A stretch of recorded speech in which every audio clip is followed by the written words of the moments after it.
Hello everyone, कैसे हैं आप सब। एग्जाम ट्रिक्स में आपका स्वागत है। मेरा नाम महेश सोनी है। मैं आपको आज करवाने वाला हूं यूपीएससी सीडीएस। ये वन सीडीएस है। इसमें मैथमेटिक्स में करवाने वाला हूं 2024 का। ठीक है, इसके दो लेक्चर हो चुके हैं। लेक्चर 1 एंड 2 हो चुका है।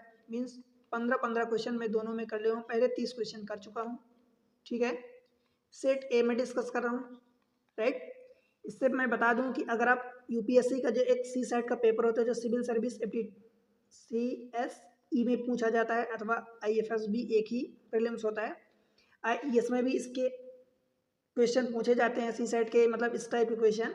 उसके अलावा अगर आप CDS का तो है ही सही, देन आप SSC की तैयारी कर रहे हैं, आप कैट की तैयारी कर रहे हैं, या और भी ऐसे बड़े एग्जाम जिनमें अच्छी खासी लेवल की मैथमेटिक्स पूछी जाती है, तो आप उनके लिए डेफिनेटली रेफर कर सकते हैं। बहुत फ़ायदा होगा आपको, काफ़ी हेल्पिंग टाइप के क्वेश्चन होते हैं। बिकॉज यूपीएससी जैसे कि बॉडी एक ही है, तो आपको पता है कि वो क्वेश्चन कई जगह से नए नए तो नहीं लाती, तो वो उनके क्वेश्चन इस एग्ज़ाम के उस एग्ज़ाम में आते हैं, उस एग्ज़ाम के इस एग्ज़ाम में आते हैं। यूपीएससी ऐसा ही करती है। आप में से जो एग्ज़ाम की तैयारी करें, जो कुछ अटेम्प्ट दे चुके हैं, एग्ज़ाम के पेपर देखे होंगे, तो उनको कुछ आइडिया होगा इस लेवल का। ठीक है, कि यूपीएससी ऐसा करती है। केवल सी सेट या मैथमेटिक्स की बात नहीं कर रहा हूँ, वो जीएस में भी ऐसा करती है। जीएस में तो बहुत करती है, एक एक स्टेटमेंट इधर उधर कर देती है। तो हम फिलहाल यहाँ पर क्वांट एंड रीजनिंग पढ़ रहे हैं। राइट, अभी तो मैं आपको क्वांटी करवा रहा हूँ, मतलब मैथमेटिक्स करवा रहा हूँ, जिसको यहाँ पर एलिमेंट्री मैथ बोलते हैं। तो बस यही कर रहे हैं। आपको ये बता दूं कि आपको ये सारी चीज़ें एक सेपरेट प्लेलिस्ट के थ्रू आपको अवेलेबल है, एग्जाम ट्रिक्स पर ही अवेलेबल है। आपसे सपोर्ट की उम्मीद है कि आप चैनल को सपोर्ट करो भाई, वीडियो को लाइक करके चैनल को सब्सक्राइब कर लो, अभी नहीं किया तो अभी करो, और शेयर कर दो अपने सारे दोस्तों के साथ जो भी आपके पढ़ने वाले कॉन्टेक्ट में है। राइट, बस चलते हैं डायरेक्ट क्वेश्चन पर, पढ़ते हैं, क्वेश्चन करते हैं। आज का पहला क्वेश्चन, क्वेश्चन नंबर 31। क्या बोला है क्वेश्चन में, देखो, अ bottle contain spirit and water in the ratio of 1:4 and another identical bottle. ध्यान रहे कि आइडेंटिकल, आइडेंटिकल का मतलब कि दोनों की जो क्वांटिटी है, या यूं कहूं कि दोनों की जो कैपेसिटी है वो सेम है। ठीक, bottle contain spirit and water. ध्यान रहे, यहाँ स्पिरिट एंड वाटर रेशियो दिया है, यहाँ भी स्पिरिट एंड वाटर। कई बार ऐसा दिया होता है कि पहले वाले में स्पिरिट वाटर का दिया होता है, दूसरे वाले में वाटर एंड स्पिरिट का दे देता है, उल्टा, आपको कंफ्यूज करने के लिए। तो इन चीज़ों का आपको ही ध्यान रखना पड़ेगा।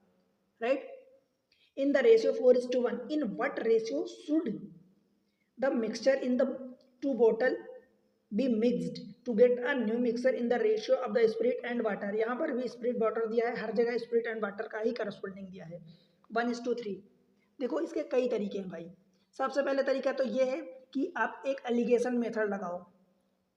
अगर आपको मान लो एंड टाइम पर एलिगेशन मेथड याद नहीं आती है, तो क्या करोगे, फिर क्या करोगे, फिर डायरेक्ट ऑप्शन से करो। राइट, अब मान लो कि सपोज दोनों का मतलब आइडेंटिकल बॉटल है, तो मैं अगर एलिगेशन मेथड लगाऊं तो सीधी सी बात ये है कि आप कोई सा भी उठा लो। देखो, आप स्प्लिट का ले लो, स्प्लिट अपॉन टोटल कितना हो जाएगा। देखो, पहले वाले में क्या होगा, स्प्लिट अपॉन टोटल, तो स्प्लिट 1 पार्ट है, टोटल कितना हो जाएगा, 4 पार्ट तो बॉटल है, टोटल का कितना हो जाएगा, तो 4 1 5। ठीक है, दूसरे वाले में स्प्लिट 4 पार्ट है, कितने में से, 4 1 5 पार्ट में से। ये हो गया। हमें चाहिए क्या, देखो 1:3 चाहिए, तो मैं यहाँ स्प्लिट लिखा हूँ, यहाँ स्प्लिट लिखा हूँ, तो यहाँ भी स्प्लिट ही लिखूंगा। ध्यान रहे, अगर वो उल्टा दिया होगा, स्प्लिट वाटर की जगह वाटर स्प्लिट दिया होगा, तो आपको स्प्लिट का ही लिखना है। तो स्प्लिट पहले दिया तो 1:4 हो जाएगा। 1:4, 4 क्यों, बिकॉज 3 और 1, 3 1 4, टोटल पार्ट 4 है। इसका रेशियो इधर लिख दो डिफरेंस, इसका डिफरेंस इधर रख दो, बस वही रेशियो हो जाएगा। देखो, 1/5 में से 1/4 माइनस करोगे तो कितना हो जाएगा भाई, 1/20। आप कैसे करोगे, 1/4 माइनस 1/5। ध्यान रहे, इसमें बड़े में से छोटे को माइनस करते हैं। आप ये मत करना कि कोई छोटा बड़ा आपको लगे कि इसमें से इसको माइनस करेंगे, उसमें से उसको। सीधी सी बात है, आप डिफरेंस ले लो और पॉजिटिव नंबर लिख दो, या यूं कहूँ कि बड़े में से छोटे को माइनस करना है। राइट, आपको पॉजिटिव लेना है डिफरेंस। तो 5 1 कम 5, 4 1 कम 4, तो 5 - 4, 1/20 एलसीएम आ जाएगा।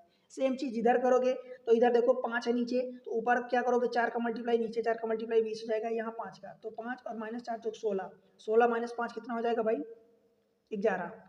तो ये 11 बटे हो जाएगा 20। समझ आया ना, 11/20 हो जाएगा। अब इनका जो रेशियो आएगा, 20 20 दोनों में है, 11/20 रेशियो 1/20। तो 20-20 कट जाएगा, मतलब 11:1 आएगा। तो ये आपका डायरेक्ट आंसर आएगा, आपका ऑप्शन डी हो जाएगा। और बाय द वे अगर आप ये फंडा मान लो एलिगेशन का, बाय द वे आपको एग्जाम में बैठे हो नहीं आता दिमाग में, या नहीं आप अटेम्प्ट कर पा रहे हो, नहीं लगा पा रहे हो, तो क्या करोगे फिर आपके पास दूसरा रास्ता ये है कि देखो आपको क्या करना है। जैसे मान लो मैं मान लेता हूँ कि इसमें टोटल पार्ट कितना है, ऐसा समझो कि दोनों बाटल सेम है, आइडेंटिकल हैं, तो 4 1 5 4 1 5 दोनों में 5 5 पार्ट टोटल है, तो 5 पार्ट टोटल हो गया ना भाई।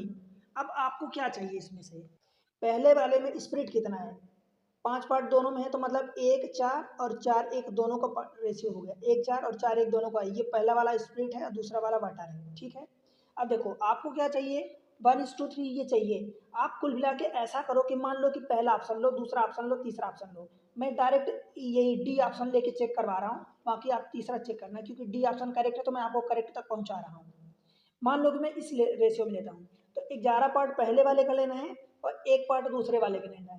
तो 11 पार्ट यानी ऊपर वाले 11 एक में 11 का मल्टीप्लाई करोगे तो 11 हो जाएगा, और नीचे भी 11 होगा, तो 11 चौक 44 होगा। ऊपर देखो 1 पार्ट ले रहे हो, दूसरा वाला हिस्सा, दूसरे वाले बाटल का आप 1 रेशियो ले रहे हो, तो मतलब 4 इंटू यानी 4 हो जाएगा, प्लस 1 इंटू 1 मीन्स 1 होगा, तो 11 4 15 ये हो जाएगा, और बटे 44 से 45 ये हो जाएगा। तो कुल मिला के 15/45 मीन्स 1:3। आपको चाहिए क्या, 1:3। अगर ये आ रहा है तो यही हमारा आंसर हो जाएगा, राइट। पर इससे आपको हो सकता है कि आप यहाँ से चेक करोगे कि ये ना हो, फिर ये ना हो, फिर ये ना हो, तो आप यहाँ तब तक पहुँचोगे, चौथे नंबर तक हो सकता है। संभव है कि 4 बार आपको चेक करना पड़े, बट इस तरीके से आप डायरेक्ट निकालोगे, इसलिए हम मिक्सचर एंड एलिगेशन पढ़ते हैं। इसकी क्लास सेपरेट प्लेलिस्ट बनी है, अवेलेबल है भाई, जाके सीखो, मजा आ जाएगा, ठीक। आगे बढ़ते हैं, क्वेश्चन नंबर 2 आज का ट्रिग्नोमेट्री से क्वेश्चन है, आसान क्वेश्चन है। 3 sin theta plus 5 cos theta is equal to this much. अगर आपको इस टाइप का दिया हो कि a sin theta plus b cos theta is equal to, let से मान लो कि m दिया है मान लो, और a cos थीटा अथवा b sin थीटा कुछ भी दिया हो, एक माइनस, ये इसका देखो कोफिशिएंट जो b था, b इधर आ गया, और ये माइनस a cos थीटा, ये मान लो n दिया है, सपोज mn दिया है, ऐसा कुछ आपको एक दिया होगा, दूसरा पूछेगा, ऐसा कुछ दिया हो, तो हमारे पास फार्मूला होता है a sin theta plus b cos theta का whole square plus b sin theta minus a cos theta का whole square is equal to a square plus b square. ठीक है भाई, डायरेक्ट एक चीज दी होगी, दूसरी चीज आपसे पूछेगा। देखो इतना वाला पार्ट आपको दिया है, m दिया है, यहाँ पर 5 दिया है, 3 sin theta plus 5 cos theta is equal to, अब आप कहोगे इस क्वेश्चन के अनुसार, तो मैं कहूँगा कि भाई a इज इक्वल टू आपको 3 दिया है, b इज इक्वल टू आपको 5 दिया है, और m इज इक्वल टू 5 दिया है, और n इज इक्वल टू आपसे पूछा है। समझ आया, ये वाला पार्ट आपसे पूछा है, ठीक। तो इस वाले पार्ट की वैल्यू क्या दी है आपको, 5 दिया है, तो 5 का स्क्वायर हो जाएगा, प्लस इस वाले पार्ट की वैल्यू आपको निकालना है, तो लेट से कि मैं x मान लेता हूँ, तो x स्क्वायर हो जाएगा, या आपको यहाँ से n मानना है तो n मान लो, ठीक है। Is equal to a square means पहले वाले में साइन थीटा का कोफिशिएंट कितना है 3, तो 3 का स्क्वायर ये हो जाएगा, प्लस b स्क्वायर यानी कॉस थीटा का कोफिशिएंट, तो ये 5 का स्क्वायर, ये 5 का स्क्वायर, ये 5 का स्क्वायर कट जाएगा, मतलब x square is equal to 3 का square.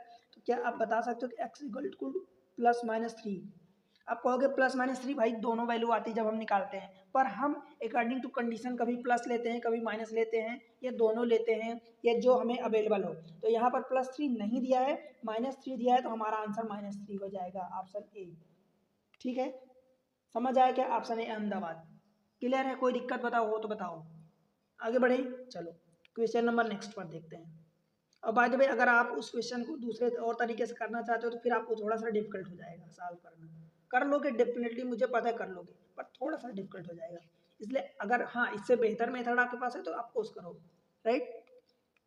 Question number this much 33, consider the following in respect of a polynomial this x to the power 4k plus x to the power 4k plus 2 x to the power 4k plus 4 x to the power 4k plus 6। Ultimately मुझे क्या दिख रहा है, देखो मैं अगर देख पा रहा हूँ तो x पावर 4 के कॉमन दिख रहा है, ठीक है, पहले वाले में एक्स पावर 4 के कॉमन ले लोगे तो 1 बचेगा, फिर दूसरे वाले में एक्स पावर 4 के कॉमन ले लोगे तो एक्स स्क्वायर बचेगा, फिर थर्ड वाले में एक्स पावर 4 बचेगा और एक्स पावर 4, और फोर्थ वाले में एक्स पावर 6 बचेगा। क्योंकि भाई जब एक्स की पावर m प्लस n होता है तो जब इसको आप ऐसा लिखते हो एक्स की पावर m इंटू एक्स की पावर m, बेस जब सेम होता है तो घात आपस में जुड़ जाती है, पावर आपस में एड ऑन हो जाती है, राइट। तो सेम चीज़ें मैं यहाँ लगा दिया हूँ। अब इनमें क्या करोगे आप, एक्स टू द पावर 4 के तो है ही सही, इन दोनों में एक्स पावर 4 कॉमन है तो 1 प्लस एक्स स्क्वायर, इसमें कोएफिशिएंट कुछ नहीं है तो 1 है मतलब, और एक्स पावर जब 4 कॉमन ले लोगे तो ये एक्स स्क्वायर और प्लस 1 बनेगा। बताओ, एक्स स्क्वायर इधर से बचा, 1 इधर से, एक्स टू द पावर 4 के है ही सही, मैं x x square plus 1 common ले लेता हूँ तो एक्स स्क्वायर प्लस 1 में कॉमन ले लिया, तो इधर कितना बचा 1 और इधर बचा एक्स पावर 4।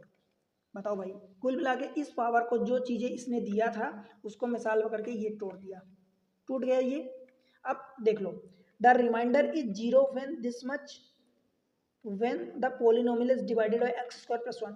भाई एक्स स्क्वायर प्लस 1 है, जब इससे डिवाइड करोगे तो कुल मिला के इसका फैक्टर है ना तो कट जाएगा, ये चीज़ें ऊपर अवेलेबल है। जैसे 15 को अगर 5 से डिवाइड करोगे तो कट रहा ना पूरा पूरा, ऊपर 3 आ रहा उससे मतलब नहीं है, बिकॉज वो पूरा पूरा कट रहा है तो आप काट दोगे मतलब रिमाइंडर जीरो आएगा, रिमाइंडर की बात कर रहा, तो यस ऑफकोर्स सही है। The remainder is zero when a polynomial is divided by x power 4 plus 1, तो ये भी अवेलेबल है हमारे पास, तो ये भी सही है, इससे भी कट जाएगा, तो दैट मीन्स कि हमारा दोनों स्टेटमेंट करेक्ट हो जाएगा। बताओ भाई, option B and 1 and 2 both are correct, option C. ठीक है, समझ आया क्या? चलो आगे बढ़ते हैं। Question number next 34th, question number next देखते हैं 34th। अच्छा क्वेश्चन है, बस थोड़ा सा एक कॉन्सेप्ट है, अगर अब वो पता है तो आप कर लोगे। देखो, what is the minimum value, हमसे क्या पूछे, minimum value of this much, A की वैल्यू, ए मीन्स यहाँ जो थीटा जनरली हम कंसीडर करते हैं, तो थीटा की वैल्यू मतलब एंगल जो होता है उसकी वैल्यू यहाँ पर ए लिया है, तो जीरो से जीरो इक्वल नहीं है, जीरो से π/2 के बराबर है, π/2 इक्वल है। अगर मैं इस चीज़ को सॉल्व करूँ, मुझे वैल्यू इसकी निकालनी है तो मैं इसी को सॉल्व करूँगा। क्या लिखा है देखो, अगर मैं 5 साइन थीटा या साइन ए प्लस साइन स्क्वायर ए प्लस 1 और सबको अलग अलग डिवाइड कर दूँ, दिस मच अलग अलग साइन थीटा मतलब साइन ए को डिवाइड कर रहा हूँ, तो ये साइन ए, ये साइन ए और ये साइन ए, तीनों को मैं अलग अलग कर दिया, कोई दिक्कत यहाँ तक?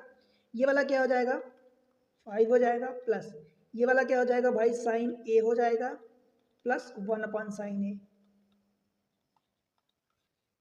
अब मुझे एक बात बताओ, कोई सी भी वैल्यू हो x प्लस 1 अपॉन एक्स होता है, इसकी हमेशा वैल्यू ध्यान रहे greater than or equals to 2 होती है, मिनिमम वैल्यू इसकी 2 होती है अथवा 2 से ज़्यादा ही होती है। कैसे? अगर x की वैल्यू आप 1 रखोगे तब 1 प्लस ये 1 प्लस 1 अपॉन 1 मीन्स 1 हो जाएगा, तब इसकी वैल्यू मिनिमम 2 आएगी। अब 2 के मतलब 1 के अलावा चाहे आप वैल्यू कुछ भी रख लो, कुछ भी रख लो, पॉजिटिव बस रखना है, आप चाहे 0.1 रख लो या 0.9 रख लो या 1.1 रख लो, हमेशा 2 से ज़्यादा आएगी। भाई 0.1 रखोगे तो एक की वैल्यू तो 0.1 रख दोगे आप, परंतु ये वाला क्या हो जाएगा 1 अपॉन 0.1, और 0.1 की वैल्यू हो जाती है टोटल 10 हो जाती है, तो 10 प्लस 0.1 मतलब 10.1 होगी, हमेशा 2 से ज़्यादा आती है। मतलब इसकी मिनिमम वैल्यू कितनी आएगी 2 आएगी, तो जब मिनिमम वैल्यू 2 आएगी तो भाई ये भी तो सेम है ना, साइन ए प्लस मतलब एक है और उसका उल्टा, तो क्या होगा इसकी वैल्यू मिनिमम 2 होगी, और जब इसकी मिनिमम 2 होगी तो मिनिमम आपको निकालना है तो इसमें मिनिमम 2 ही ऐड करोगे, तो 5 प्लस 2 7 हो जाएगा। समझ आया क्या? तो ये आपका आंसर हो जाएगा। मैक्सिमम नहीं पूछ सकता बिकॉज मैक्सिमम की कोई लिमिट ही नहीं है, मिनिमम वैल्यू हमेशा बताया ना कि ये greater than or equals to 2 होता है, राइट।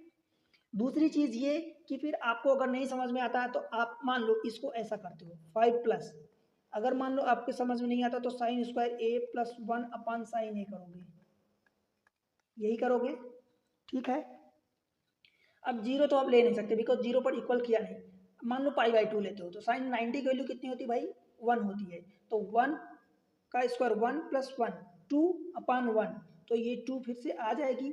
आप उसके अलावा कोई सी भी वैल्यू लोगे, कोई सी भी π/4 ले लो, π/3 ले लो, π/6 ले लो या कोई और ऑड एंगल ले लो, हमेशा ये 2 से ग्रेटर ही आएगा, तो मिनिमम वैल्यू आपको 90 पर ही मिलेगी जब ये दोनों इक्वल होगी। और वैसे भी सोचो कि भाई ये वाली वैल्यू अगर मुझे मिनिमम करना है तो दैट मीन्स ये तो फिक्स है, इस वाले पार्ट को मुझे मिनिमम करना है तो ये स्क्वायर है, तो ये तो पॉजिटिव नंबर आएगा, 1 तो पॉजिटिव है ही सही, मतलब ऊपर का नंबर पूरा का पूरा पॉजिटिव हो गया, राइट। और बचा नीचे साइन है। अब मुझे ये बात बताओ कि साइन कभी भी 0 से 90 के बीच में कभी भी नेगेटिव होता है क्या? नहीं होता, हमेशा पॉजिटिव ही होता है, तो ये भी पॉजिटिव नंबर आएगा।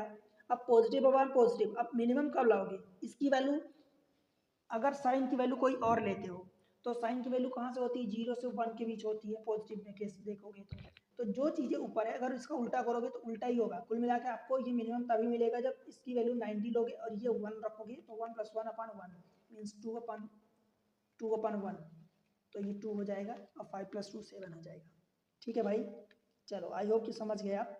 क्वेश्चन नंबर 35 देख लेते हैं, सीरीज का क्वेश्चन है। What is this much? देखो 3 अपॉन, अगर इसको सॉल्व करोगे 1 का स्क्वायर प्लस 2 का स्क्वायर मीन्स 1 इंटू 4, अब लिखोगे ऐसा 5 upon 4 into 9 plus 7 upon 9 into 16, ऐसा ही जाएगा। क्लियर है? कोई दिक्कत है यहाँ तक? बताओ। ये इसको देखो क्या लिखोगे, इसको ये पहला वाला टर्म 1/1 माइनस 1/4, इसको सॉल्व करोगे तो क्या होगा बताओ। इसको जब सॉल्व करोगे तो ये यही आएगा, देखो 4 एकम 4 और -1 3/4 प्लस इस वाले को 5 अपने आप ही गायब हो जाएगा, बस पहला टर्म माइनस दूसरा टर्म। इसको सॉल्व करोगे तो 9 और -4, 9 - 4 5 हो जाएगा, 5/4 इंटू 9 आ गया, प्लस ये भी 1/9 minus 1/16 plus up to and one, ये जहाँ तक जा रहा सीरीज एन तक या इनफाइनाइट तक चलती जाएगी। अब भाई एक काम यहाँ पर आप देख रहे हो, गौर कर रहे हो, तो ये माइनस का 1/4 प्लस का 1/4 माइनस का 1/9 प्लस का 1/9 माइनस का 1/16 प्लस का 1/16 ऐसे ही कटता जाएगा, और ये कुल मिला के अगला वाला टर्म कहीं ना कहीं एक इक्विवेलेंट 0 पहुंच जाएगा, तो ये 1/1 मीन्स ये 1 ही बचेगा, आपका यही आंसर होगा। ठीक है, समझ आया? ये हो जाएगा, कोई दिक्कत? ऑप्शन है। इसका दूसरा तरीका मैं एक बता देता हूँ, देखो हिट एंड ट्राई मेथड। एक जैसे कि आपकी मान लो माइंड में ये वाला अप्रोच नहीं आया, उस केस में जनरली मान लो कभी कभी नहीं आता है, ऐसा मैं मान के चलता हूँ कि हर बार वो चीज़ें हमारे दिमाग में नहीं आती है एट ए टाइम, हम एग्जाम जब देते हैं तो उस टाइम भी प्रेशर रहता है, तो आप इसको सॉल्व करोगे तो भाई क्या करोगे, इसको 3 अपॉन, देखो पहले वाले को सॉल्व करो 3/4, दूसरे वाले को 5/9 × 36 प्लस 7/16 नहीं 144, और भी ऐसा टर्म जाएगा। इस पहले टर्म की वैल्यू क्या होगी? इसकी वैल्यू 0.75 होगी, बताओ भाई। 5/36, 5 7 35, जनरली 1/7 आएगा, 1/7 से थोड़ा सा ज़्यादा, तो 1/7 की वैल्यू 0.14 के आसपास होती है। ठीक है, प्लस 7 से काटोगे तो 7 एकम 7, 7 दूनी 14, 2 बचेगा तो 7 3 किस मान लो 1/24, 1/24 की वैल्यू लगभग 0.054 के आसपास होगी। ठीक है, अब समझो आप इस चीज़ को कि 0.75 है, उसमें 0.14 जोड़ोगे, फिर 0.04 आया, अगली बार और बहुत कम आएगा, तो कुल मिला के इन दोनों को अगर जोड़ो, इन दोनों को, तो कितना हो जाएगा? 0.89 होगा, प्लस 0.04 अगर इन तीनों को जोड़ लेते हो चलो, तो ये कितना हो जाएगा भाई? 0.93 के आसपास होगा, बताओ। कुल मिला के ये ऐसे बहुत धीरे धीरे कम होता जाएगा, मतलब नियरली 0 के करीब पहुंचेगा, तो भाई जुड़ के ये कहाँ पहुंचेगा? 1 के आसपास। इसके ऑप्शन देखो पास का कौन कौन से हैं, ये 1 है, ये 4 कितनी दूर हो गया? कभी आपको लगता है कि क्या कितना इतना 0 के करीब जोड़ोगे तो कितना होगा? वो 0.0000 ऐसे करके बढ़ता जाएगा, मतलब तो आपका नंबर अल्टीमेटली घटेगा, तो 1 के ही आसपास पहुंचोगे आप। यहाँ तो ये तो बहुत दूर दूर नंबर हो गए, बताओ भाई, समझ आया? तो अगर ये तरीका अपना लेते हो तब तो आपका आंसर मिल ही जाएगा, और अगर बाय द वे ये दिमाग में नहीं आता है या उस टाइम नहीं आपके माइंड में स्ट्राइक करता, तो फिर ऐसे भी लगाओगे तो आप आंसर तक पहुंचोगे। ठीक है भाई, चलो क्वेश्चन नंबर 36 देखते हैं। अच्छा क्वेश्चन है, बस एक तरीका है, अगर आप इसको सॉल्व करो कि आप पहले इसको सॉल्व करो एलसीएम लो ई का, फिर D plus E upon this much, ऐसा करोगे तो भाई आप फंस जाओगे, 4-5 मिनट चले जाएंगे। एक छोटा सा फंडा है, इसमें कुछ खास नहीं है, अगर आप इस टाइप का क्वेश्चन किए होगे तो आपको पता होगा। कुल मिला के ये करना है, इस नंबर पर अटैक करो, 976 जो नंबर दिया है, 972 दिया है, उसको डिवाइड करो पहले वाले छोटे वाले नंबर से, क्योंकि बड़े नंबर को हम छोटे से डिवाइड करते हैं, छोटा नंबर डिवाइजर होता है। इसको कितनी बार ले जाओगे, 2 बार जाएगा, तो 2 एक कम 2, 2 दूनी 4 और 2 चौका 8, ये 0 हो जाएगा, ये 3 हो जाएगा, ये 1 हो जाएगा। अब छोटा नंबर ये बचा, फिर से इसको डिवाइड कर दो, ये 421 को डिवाइड करोगे 130 से, तो 13 तिया 39, 13 चौको 52, 3 बार जाएगा, तो 13 तिया 39, 390 हो जाएगा, तो कितना बचेगा, 31 बचेगा। अब ये नंबर बड़ा हो गया तो उसको डिवाइड कर दो इस वाले 130 से, तो 3 चौका 12, 4 बार जाएगा, तो 4 एक कम 4, 4 3 12, भाई 6 बच गया। फिर से इसको डिवाइड करो उल्टा, तो बस 31 को डिवाइड करो तो 6 पंचे 30, 1 बचेगा। अब 1 को 6 से डिवाइड कर दो, तो 1 छक्का 6, 0, रिमाइंडर 0 आ गया। बस ये जो नंबर आए ये आपका ए होगा, ये वाला नंबर जो है बी होगा, ये वाला जो नंबर आया सी होगा, ये वाला नंबर डी होगा और ये वाला नंबर ई होगा। बोलो भाई, आपसे पूछा ए बी सी डी का मल्टीप्लिकेशन, तो बस निकाल दो, ए प्लस बी ए इंटू बी इंटू सी, तो मतलब 2 into 3 into 4 into 5 into 6, ultimately 1 का मल्टीप्लाई नहीं है, तो ये बन गया फैक्टोरियल 6, फैक्टोरियल 6 की वैल्यू 720 होती है। ठीक है, इसको मल्टीप्लाई करोगे तो यही होगा, 6 पंचे 3 चौको 12, 3 36, 2 72। ठीक है, 0 हो गया, समझ आया भाई। तो ये आपका आंसर हो जाएगा 720, बस एक ही फंडा था इसमें, अदरवाइज फिर आपको वैसे करोगे कि इसको सॉल्व करो तो बहुत लेंदी हो जाएगा, और यहाँ पर एक डाटा भी बहुत बड़ा दिया है। हाँ, अगर आपको ये इस फॉर्म में ऐसा इसका सपोज यहाँ पर एबीसीडी की कोई न्यूमेरिकल वैल्यू दी होती तब शायद आप ये अप्रोच लगाते, तो हो सकता है कि वो अप्रोच थोड़ा सा कंपैरेटिवली इजी हो जाता, बट यहाँ एबीसीडी अननोन के फॉर्म में दिया है तो ये कंपैरेटिवली काफ़ी डिफिकल्ट हो जाएगा। राइट, आगे बढ़ते हैं अगले क्वेश्चन पर, क्वेश्चन नंबर 37। देखो ये क्वेश्चन है, a cube whose edge is 14 centimetre, edge का मतलब उसकी साइड क्यूब की, 14 centimetre long has on each of its face on circle of 7 centimetre radius, radius 7 centimetre दी है, पेंटेड येलो, येलो कलर से ईच फेस, इट्स जो face होती है आपको पता है कि क्यूब में 6 फेसेस होती हैं, what is the total area unpainted surface. इसका मतलब समझ में आया भाई, देखो मैं आपको सबसे पहले तो क्यूब बना के समझा देता हूँ।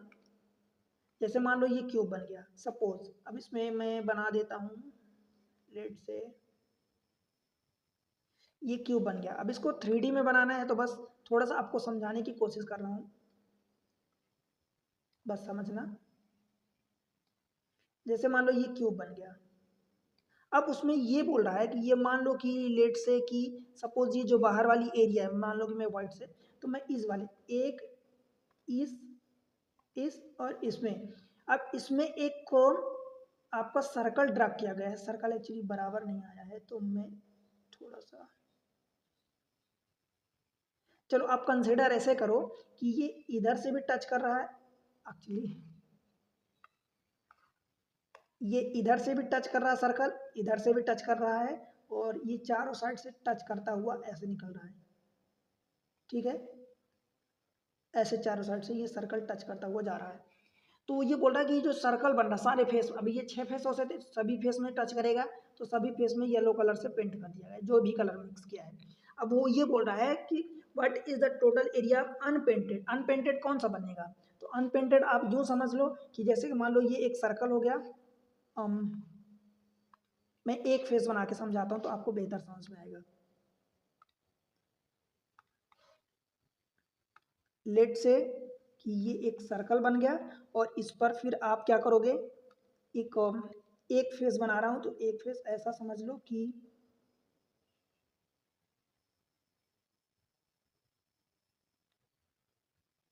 ये वाला फेस येलो कलर से पेंट किया गया, ये अंदर वाला पार्ट, और जो इसके बाहर वाला पार्ट ये वाला पार्ट बचा, जो बचा है तो ये तो अनपेंटेड होगा, तो यही आपको एरिया निकालनी है। तो एक की एरिया निकाल लो, बाकी 6 फेसेस में ऐसा होगा तो 6 का मल्टीप्लाई कर दो, सिर्फ आपको इतना काम करना है। ठीक है, समझ आया क्या क्वेश्चन क्या पूछ रहा है। तो आप कैसे निकालोगे, देखो एज इसकी ये 14 सेंटीमीटर दिया है, 14 सेंटीमीटर, तो इसकी ये 14 सेंटीमीटर साइड हो गई। ठीक है, 7 सेंटीमीटर रेडियस है, ये 7 सेंटीमीटर, तो ये भी 7 अफकोर्स होगा। तो बस एरिया कैसे निकालोगे भाई, स्क्वायर की एरिया कितनी होगी, ए स्क्वायर यानी 14 का square minus pi are square, तो पाई की वैल्यू 22/7 रख दो, आर स्क्वायर मीन्स आर की वैल्यू 7 × 7, एक 7 कट जाएगा तो 14 का स्क्वायर 196 होता है और माइनस 22 × 7 154 हो गया। तो ये कितना बचेगा 2 और ये 4, ये एक फेस का आ गया भाई। 6 फेस की ये रही टोटल, बिकॉज आपको क्यूब दिया है 6 फेस होगा तो इसमें 6 का मल्टीप्लाई कर दो, 6 दूनी 12, 6 चौको 24 25, 252 सेंटीमीटर दिया है तो उसका स्क्वायर हो जाएगा। ठीक है, तो आपका ऑप्शन 80 हो जाएगा। क्वेश्चन जो पूछा अल्टीमेटली वो आपको समझ आना चाहिए कि क्वेश्चन पूछा क्या है। कैलकुलेशन तो आप कर लोगे, कई बार चीज़ें कैलकुलेशन करना हमारे लिए डिफिकल्ट नहीं होता, उसको समझना होता है डिफिकल्ट, कि समझ नहीं आता कि एक्चुअल में ये पूछना क्या चाह रहा है। तो हम 6 का मल्टीप्लाई करें, 4 का मल्टीप्लाई करें या मल्टीप्लाई ही ना करें या डिवाइड करें, तो अगर आपको वो चीज़ें समझ में आ गई तो फिर आसान हो जाता है। आगे बढ़ते हैं, क्वेश्चन नंबर नेक्स्ट देखते हैं 38 question. From a circular metal plate of a radius 7 cm and thickness 0.16 centimeter mm दिया, ये mm दिया है, ये सेंटीमीटर दिया है, यूनिट का विशेष ध्यान देना। A sector is cut off containing an angle 150 degree. The remaining piece, मतलब एक मेटल पीस था जिसमें से 150 एंगल का पार्ट काट के सेक्टर निकाल दिया गया, तो रिमाइनिंग कितना बचेगा भाई? 360 में से 150 निकाल गया तो 210 बचेगा। The remaining piece is moulded into a spherical beads, मतलब स्फेरिकल मतलब गोला स्फेयर टाइप का, of a radius r, small r. What is the value of small r in the centimetre? ठीक है, सेंटीमीटर में पूछा है, मतलब कुल मिला के ये समझो कि ये एक सर्कुलर पार्ट था, उसमें से आपको ये बना के जब ये इसमें थिकनेस दे दिया तो ये बन गया एक तरह से भाई, ऐसा बन गया, मतलब क्या बन गया? सिलेंडर टाइप का बन गया। आप समझ पा रहे हो क्या? सिलेंडर टाइप का। तो अब आपको यहाँ थिकनेस दिया है, यहाँ रेडियस दिया है, कुल मिला के स्फेरिकल दिया है, तो स्फेरिकल में मतलब आपको वॉल्यूम इक्वल करना पड़ेगा। इसको बना के फिर एक स्फेयर टाइप का बना दिया जाता है 3D पे, तो वॉल्यूम आप इक्वल करोगे तो पहला वाला सिलेंडर बन जाएगा। तो सिलेंडर मीन्स वो इसका वॉल्यूम क्या होता है सिलेंडर का? Pi are square H, pi are square H. अब आर की वैल्यू आपको देवा दिया है 7 दिया है, और ध्यान रहे ये रिमाइनिंग पार्ट के लिए बोला है, मतलब 210 डिग्री बचा, तो आप 210 डिग्री लिखोगे तो 210/360 इंटू पाई आर स्क्वायर, पाई की वैल्यू 22/7। अब पाई रख दो, जो रखना है आप पाई रख दो, आगे भी आ जाएगा pi, pi are square, r means 7 का square into 7 pi are square h, h मतलब आप क्या रखोगे भाई? 0.16 mm। आपको सेंटीमीटर इधर दिया है, सेंटीमीटर में निकालना है तो इसको सेंटीमीटर में कन्वर्ट करो, तो 0.6 mm को मैं 16/100 लिख दूँ तो ये mm में है अभी भी। जब मुझे mm को सेंटीमीटर में कन्वर्ट करना है तो मुझे एक जीरो का डिवाइड करना पड़ेगा, मतलब 10 का, तो ये मैं एक जीरो और बढ़ा दिया, ये क्या हो गया? पाई आर स्क्वायर एच हो गया। अब इसको 4/3 मतलब स्फेयर का वॉल्यूम में करेंगे इक्वल 4/3 पाई आर क्यूब मतलब दिस मच। समझ आया? बस काट पीट कर दो जो भी है, पाई कट गया, ये पाई कट जाएगा, ये जीरो कट जाएगा, ये जीरो कट जाएगा, और कुछ कट रहा है क्या? 4 से काटोगे तो 4 चौका 16 हो जाएगा। फिर ये देखो 3 से काटोगे तो 3 7 21, और 3 से काटोगे तो ये 12, 3 से काटोगे तो ये वाला 3 चौका, ठीक है भाई। इस 4 से ये वाला 4 कट जाएगा, कुल मिला के इधर बचा 7 का क्यूब अपान ये दिस मच 1000 यानी 10 का क्यूब इज इक्वल टू ये बचेगा आर क्यूब। तो आर की वैल्यू आप बता सकते हो कि 7/10 हो जाएगा, दैट मीन्स कि 0.7 सेंटीमीटर, ये सेंटीमीटर में आया है, आपका आंसर आ गया। ठीक है, ऑप्शन बी।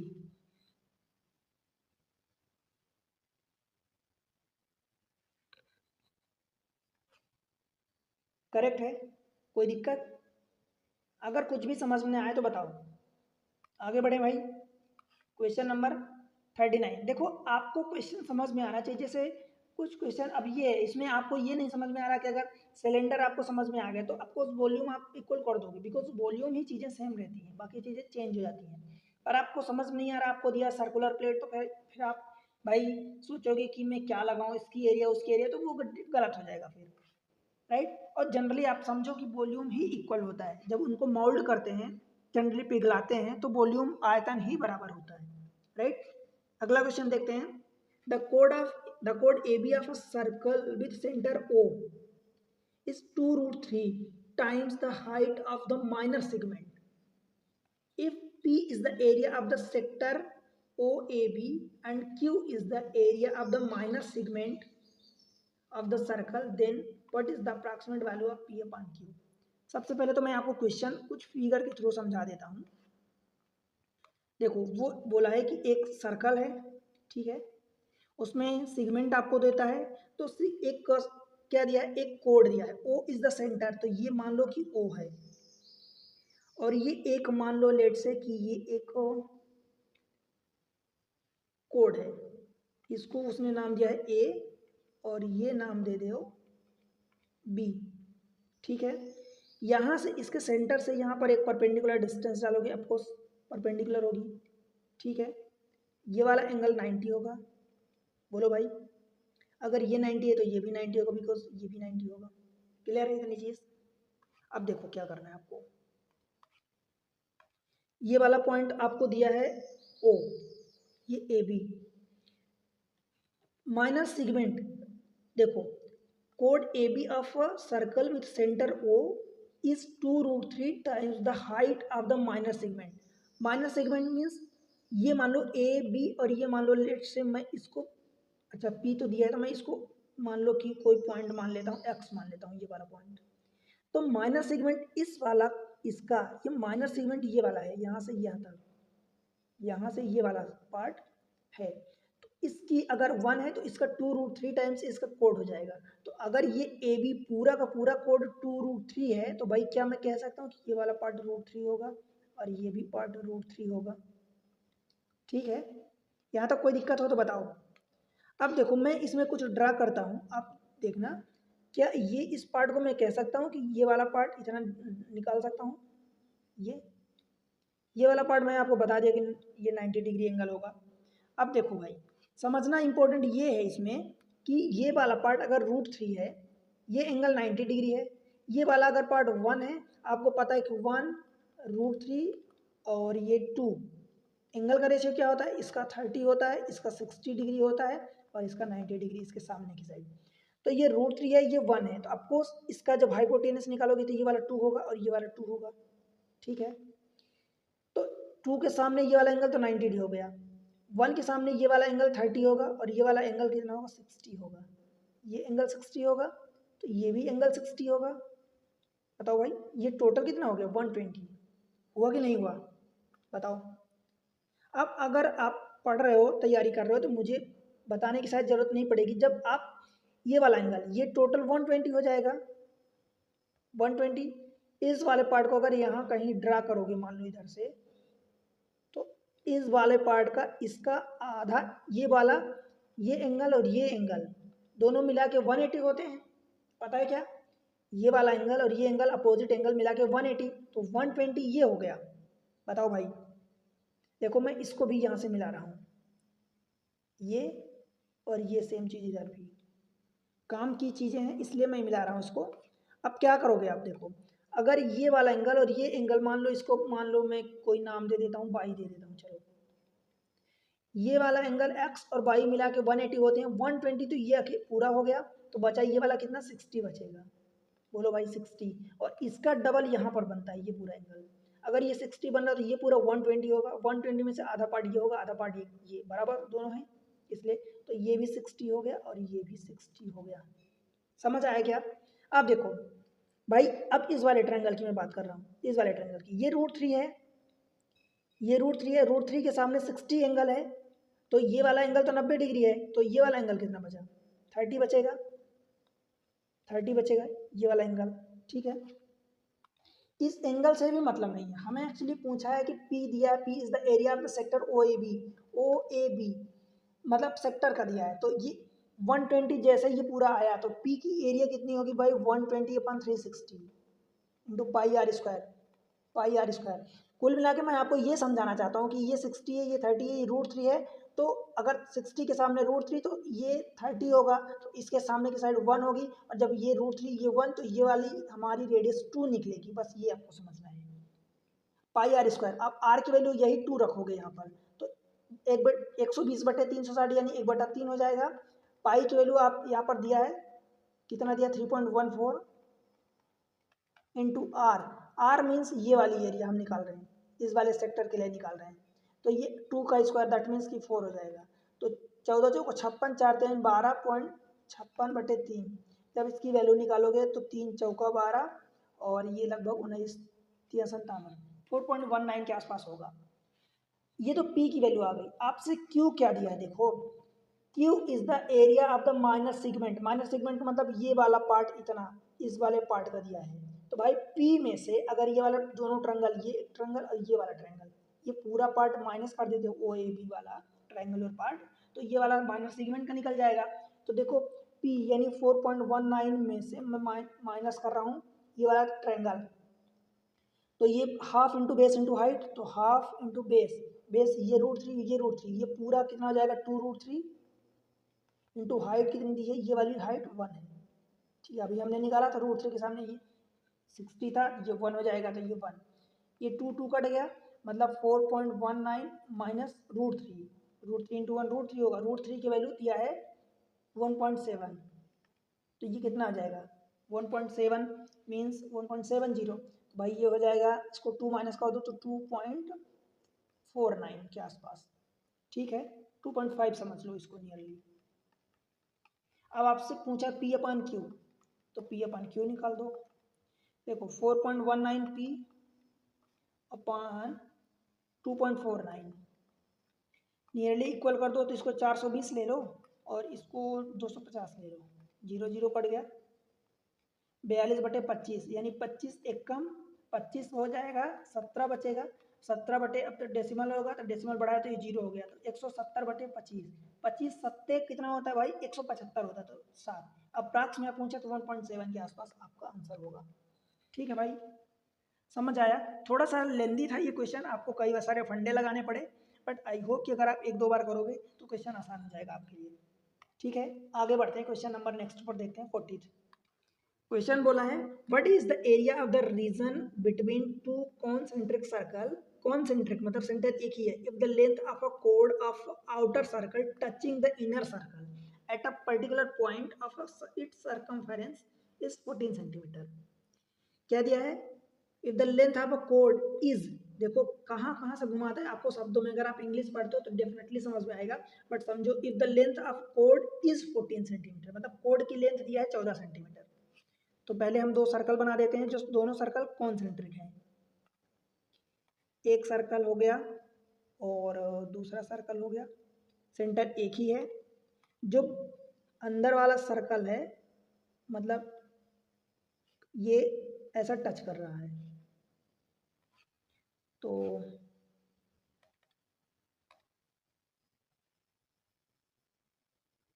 ये हो गया। अब एक चीज़ ये है कि ये वाला हमारा अगर रेडियस हो गया तो भाई इसकी रेडियस इस पर परपेंडिकुलर होती है। ठीक है, और क्या होगा, यहाँ से ये डालोगी तो ये बड़े वाले की रेडियस होगी, ये भी बड़े वाले की रेडियस होगी। समझ आया भाई। देखो क्या दिया, रेडियस दिया है if the length of a code of outer circle touching, तो ये आउटर सर्कल है, मान लो बाहर वाला C1 है, अंदर वाला C2 है, कोई वो नहीं है। इसकी रेडियस कोड की लेंथ लेट से AB मान लो, तो इसकी 14 सेंटीमीटर दिया, तो 14 मीन 7 ये वाला पार्ट हो जाएगा, 7 ये वाला पार्ट हो जाएगा। ठीक है भाई, होगा। अब आपको दिया है what is the area of the region between the 2 concentric circle, मतलब बड़े वाले सर्कल और छोटे वाले सर्कल के बीच में, मीन्स आपको ये वाली एरिया आपसे पूछा है चारों साइड की, मतलब बड़े वाले सर्कल में से छोटे वाले सर्कल की एरिया माइनस कर दो तो निकल जाएगा उसके बीच की एरिया, बस इतना काम करना है।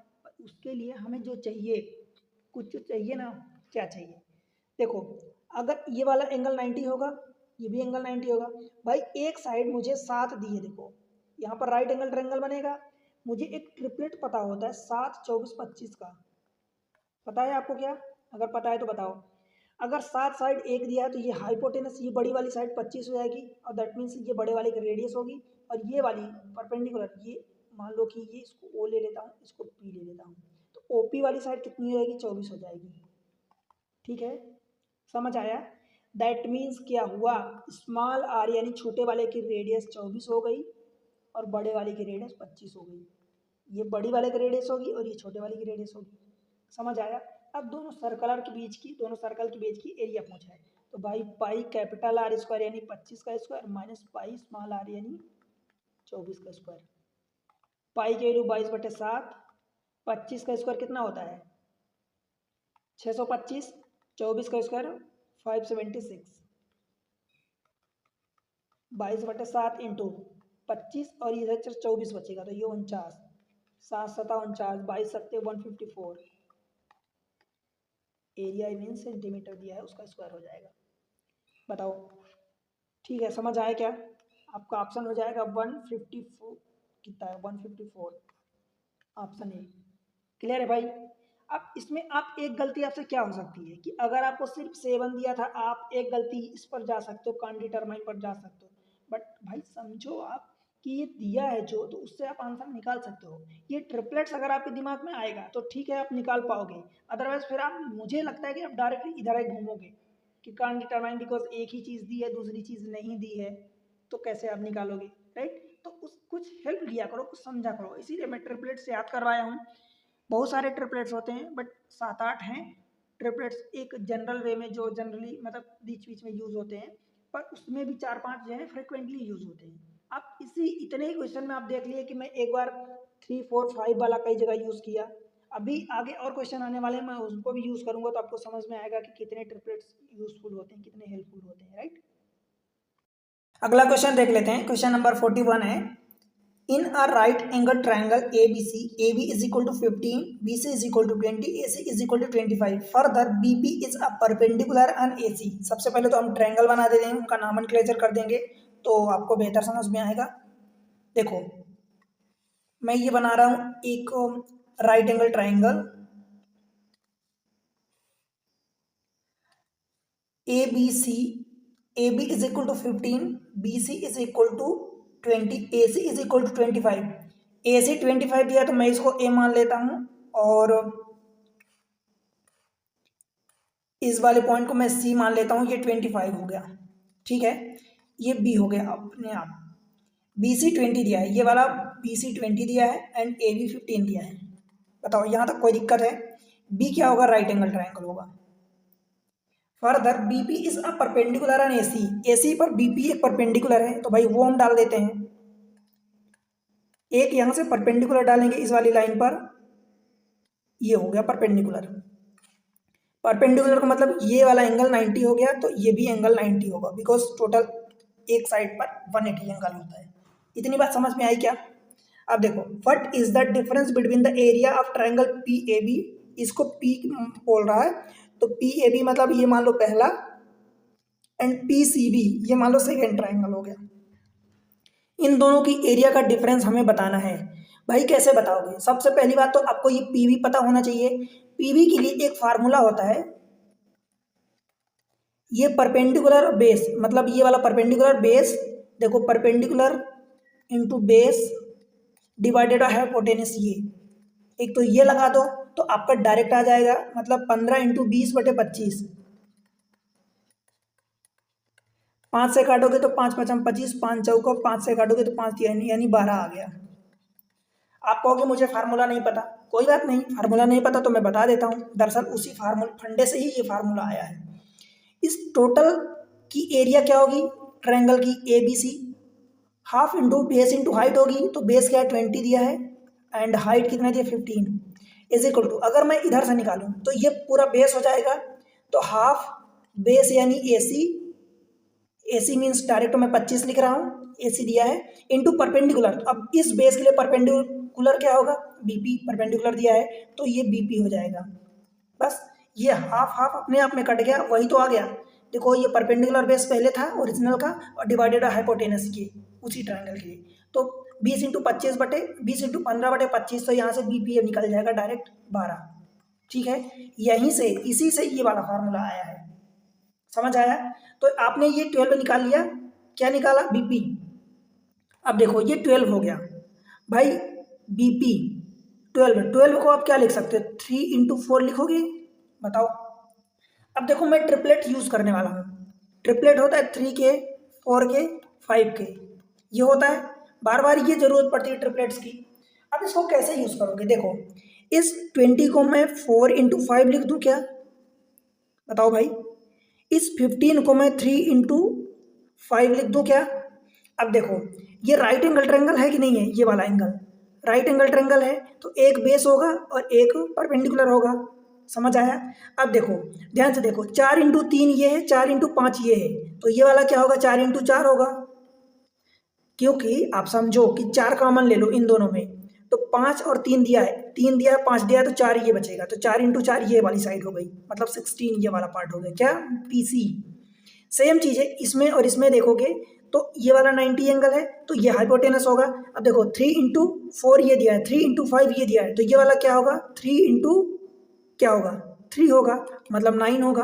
क्यों भाई? इसमें k की वैल्यू 3 है, इस वाले में k की वैल्यू 4 है, अकॉर्डिंग टू जैसी कंडीशन होती है वैसे हम यूज़ करते हैं।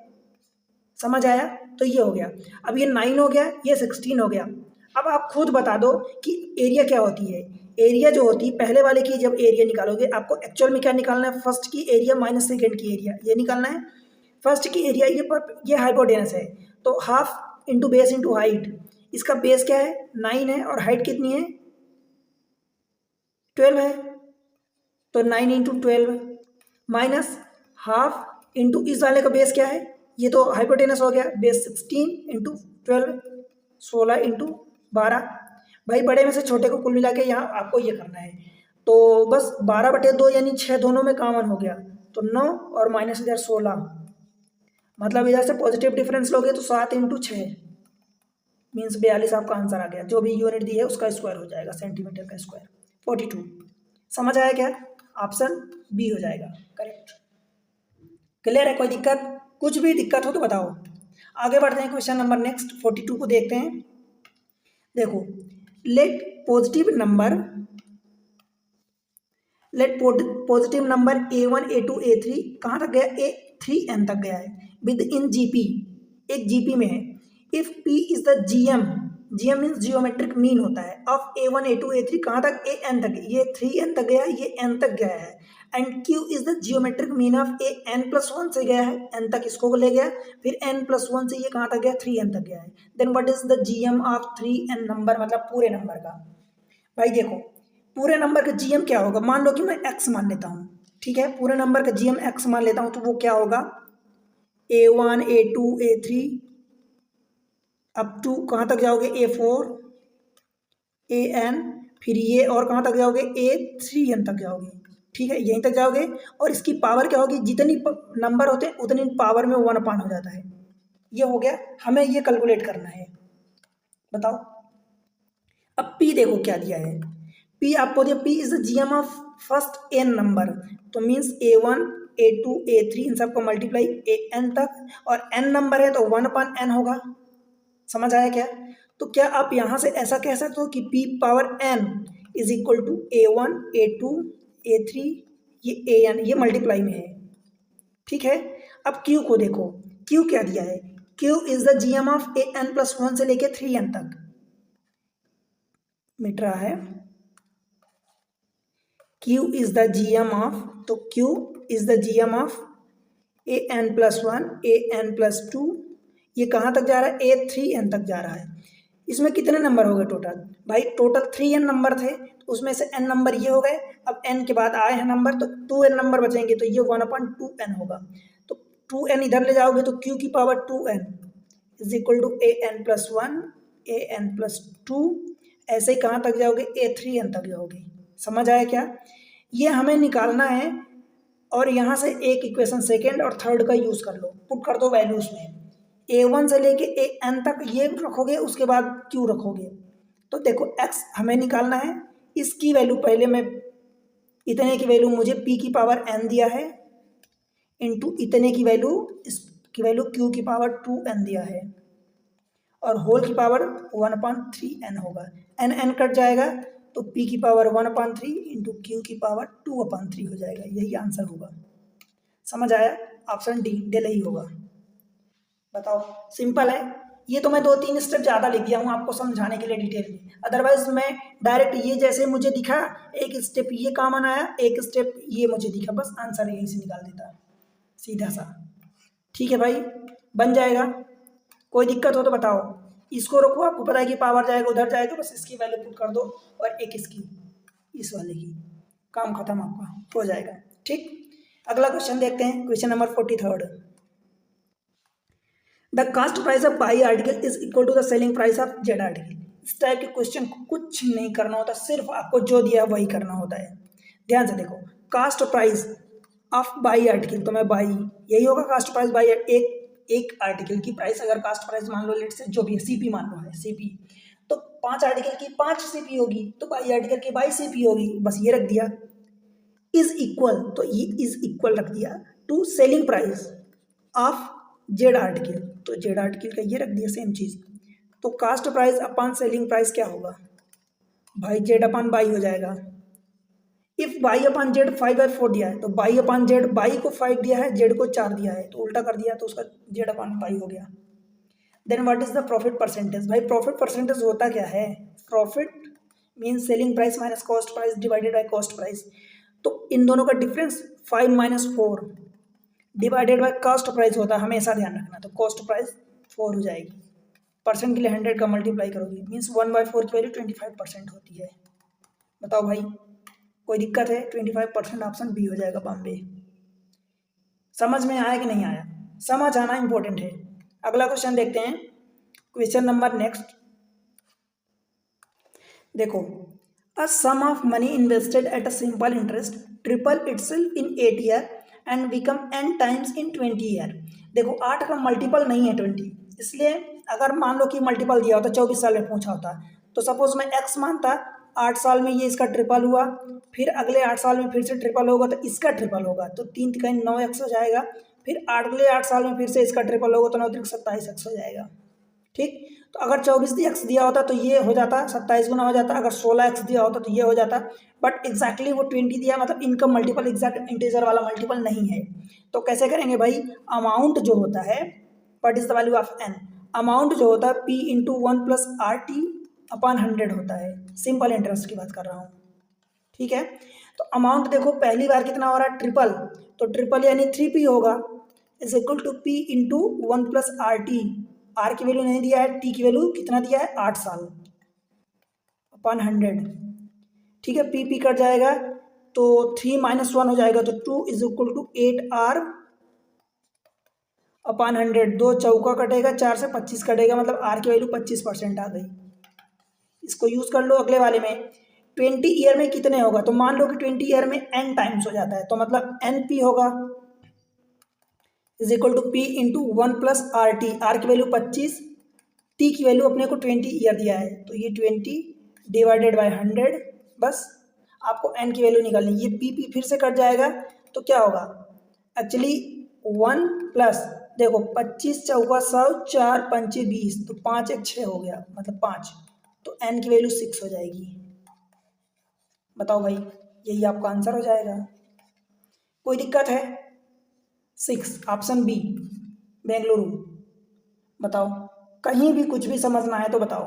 अगला क्वेश्चन देखते हैं, क्वेश्चन नंबर आज का लास्ट क्वेश्चन है, if the work done bye x man in x + 1 days, जितने मेन करते हैं, जितने दिन करते हैं, जितने घंटे करते हैं काम, उतना ही होगा ना टोटल, तो मल्टीप्लाई करोगे, x man can complete in x + 1 days is equal to, तो इज इक्वल टू ये हो गया, the work done by x + 5 man in x - 2 days, x + 5 man in x - 2 days, बस इसको इक्वल कर दो, आपको what is the value of x, इसको सॉल्व करोगे x की वैल्यू आ जाएगी। देखो x² प्लस x इधर से होगा, is equal to x² plus 5x - 2x, तो ये प्लस का 3x हो जाएगा और माइनस का 10 हो जाएगा, होगा x² कटेगा, तो इस x को उधर ले जाओ राइट साइड में, तो मैं एक काम करता हूँ 2x लिखता हूँ, इज इक्वल टू इसको इधर ले आओगे तो ये प्लस का 10, x की वैल्यू आ गई 5।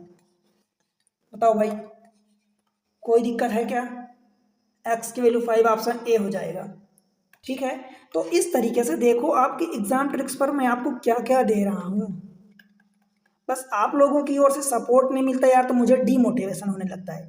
आप सपोर्ट करो चैनल को, चैनल आप ही के लिए है, आप ही का चैनल है, मैं आप ही के लिए इतनी मेहनत करता हूँ, चीज़ें आसान करने की कोशिश करता हूँ, नई नई चीज़ें लाता हूँ आपके लिए, इनोवेटिव चीज़ें लाता हूँ, एक ऐसा तरीका मैं अपनाने की कोशिश करता हूँ। देखो मेथड मुझे बहुत सारी मेरे पास भी है, मैं आपको कई मेथड बता सकता हूँ, बट मैं कोशिश करता हूँ कि एग्ज़ाम टाइम में आपको वो मेथड मैं बताऊँ जो एग्ज़ाम टाइम में आपके ज़्यादा काम आए।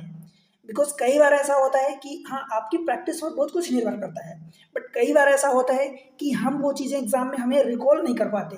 एग्ज़ाम में इतना प्रेशर होता है, टाइम का प्रेशर होता है, क्वेश्चन जो कंपैरेटिवली जो लेवल आपको आज देखोगे जो लेवल लगेगा, वहाँ पर उससे कहीं ज़्यादा लेवल लगता है एग्ज़ाम टाइम में।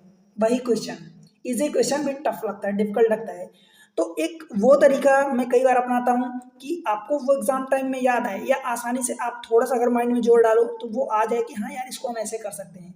जनरली हमारे दिमाग में वो चीज़ें आती हैं, ठीक है? तो बस इसी कड़ी में मेरा एक प्रयास रहता है कि आपकी सफलता में, आपकी सक्सेस में एक छोटा-सा सपोर्ट मेरा भी हो। बस आपसे उम्मीद है कि आप सपोर्ट करो चैनल को, वीडियो को लाइक किया करो, ठीक है? चैनल को सब्सक्राइब कर लो, अभी कर लो, और उसके अलावा शेयर कर दो, जो भी आपके पढ़ने वाले कॉन्टैक्ट में हैं, जिनको ज़रूरत है, आप सब जगह पहुँचा दो। और एक प्यारा-सा कमेंट सेक्शन में कमेंट्स मेंशन करो और बताओ कि आपको वीडियो कैसा लग रहा है। जैसा भी सुझाव है, पूरी मैथमेटिक्स में ऑलमोस्ट कवर कर दिया हूँ। सेपरेट प्लेलिस्ट बनी है सारे चैप्टर्स की, उनको आप जाके देखो। कुछ चैप्टर्स देखो मैं डिटेल में पढ़ाया हूँ, वहाँ पर आपको एक भी कॉन्सेप्ट नहीं छोड़ा हूँ।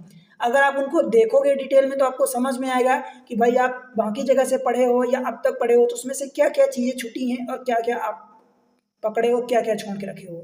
जब आप पढ़ोगे पूरा, एक बार पढ़ने में आपको दिक्कत महसूस होगी, जब पूरा पढ़ोगे तब तो समझ में आएगा कि हाँ, ये चीज़ें छूटी थी और यहाँ-यहाँ से क्वेश्चन आते थे तो आपको लगता था कि यार आपने पढ़ा है फिर भी वो गलत हो रहा, ये है। बाकी वीडियो आप कहाँ से देख रहे हो ये ज़रूर बताना, ताकि मुझे पता चले कि मेरे वीडियो की रीच कहाँ तक जा रही है, राइट? बस अपना प्यार सपोर्ट बना के रखो चैनल पर। मिलते हैं अगले लेक्चर में, तब तक के लिए पढ़ते रहो, बढ़ते रहो, बाय बाय।